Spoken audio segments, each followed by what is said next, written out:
We are now in the admin section. We can see there are two invoices that we now have that have been submitted. One is set as approved because this was an automatic submission type, and one is set as awaiting approval, and that's an upload submission type. It's here that you could then review an invoice and either reject or approve it. If you click here, you can review the uploaded invoice. On the left-hand side, we have a copy of the PDF that they have uploaded. You can navigate this PDF, you can look at the pages, and you can see how many pages are in the invoice. You can zoom in if you choose to. You can also rotate it, or you could just fit the invoice to the page. You also have the opportunity to download that invoice for your own records or print the invoice if required. You can change the view of this as well. Now, as you can see, this invoice that was submitted has two line items. It's got the wrong name and the wrong reference, and it ultimately refers to the wrong payment run. As you can see on the right-hand side, these two don't match. This is the invoice for the payment run. These are the details that we're looking for George King, Robinson Street. This is the date we're looking for, so none of these match. Also, the invoice items do not match here either. So what we'll do is we will reject that invoice. When you reject an invoice, you get the opportunity to notify your workforce. And in this case, I would send them a message. I think you've sent the wrong invoice. Please review and resend.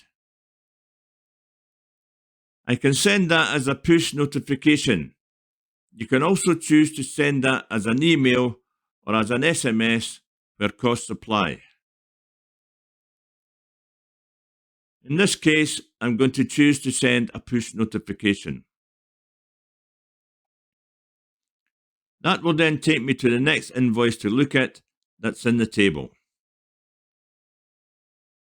So in the case of a rejected invoice, the crew will get an email or a notification or an SMS that will tell them then, with the copy that you've sent, to tell them to upload a new invoice.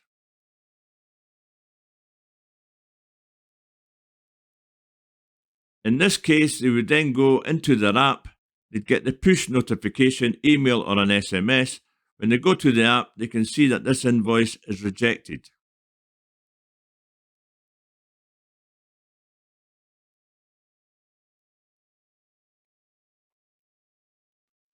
They could go in and they could choose to either upload a new invoice or potentially auto-generate an invoice, and in this case, I'll add some tax and then submit that.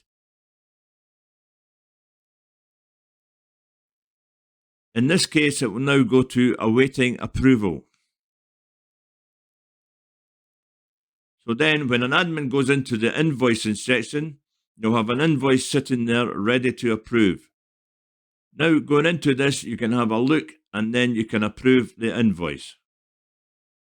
Once invoices are approved, admin will then move through all the different invoices awaiting approval, and they are now sitting as approved.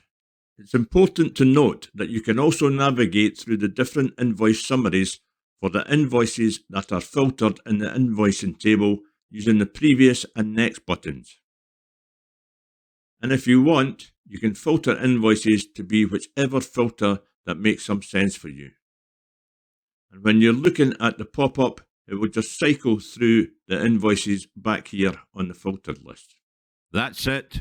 That's reviewing invoices.